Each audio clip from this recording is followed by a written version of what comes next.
തിരുവനന്തപുരത്തുണ്ടായൊരു വിഷയമുണ്ടല്ലോ, അത് ഏകദേശം ഇപ്പോൾ ഞാനിപ്പോൾ ഇത് നോക്കുമ്പോൾ 5 ആളുകൾ കൊല്ലപ്പെട്ടു എന്ന് പറയുന്നത്. ഒരു കുട്ടി, ഒരു ചെറുപ്പക്കാരൻ. ഈ വിഷയം കുറച്ച് ഗൗരവത്തിൽ നമ്മൾ സമൂഹം കാണണം. കാരണം ഏതാനും ആഴ്ചകളായിട്ട് ഇത്തരം സംഭവങ്ങൾ ആവർത്തിച്ചുകൊണ്ടിരിക്കും.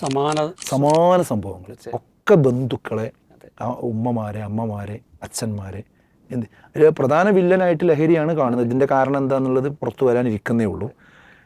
ഒന്ന് ലഹരി, ഒന്ന് പ്രണയം. ഇത് രണ്ടും കൂട്ടിയ ഒരു കോമ്പിനേഷനാണ് ഇതിൻ്റെയൊക്കെ പിന്നിൽ വർക്ക് ചെയ്യുന്നത്. എന്തായിരുന്നാലും അടിയന്തരമായിട്ട് എന്ത് ചെയ്യണം, എന്തുകൊണ്ട് ഇത് കേരളത്തിൽ ഇങ്ങനെ ആവർത്തിക്കുന്നു എന്നുള്ളതിനെ പറ്റി ഒന്ന് നമ്മുടെ സർക്കാർ സംവിധാനങ്ങൾ ഒരു പഠന വിധേയമാക്കണം. അതോടൊപ്പം ഇപ്പോൾ ഈ ഇതൊക്കെ എന്താ വെച്ചാൽ മുസ്ലിം പേരുള്ള കുട്ടികളെ കാണുന്നുണ്ട്. അത് മുസ്ലിം സമുദായം എന്ത് ചെയ്യേണ്ടതുണ്ട്, പഠിക്കേണ്ടതുണ്ട്. എന്താണ് കുട്ടികൾക്ക് സംഭവിച്ചുകൊണ്ടിരിക്കുന്നത് എന്നതിനെ സംബന്ധിച്ച് അവരും ആഭ്യന്തരമായൊരു അവലോകനത്തിന് തീർച്ചയായിട്ടും മുന്നോട്ട് വരണം.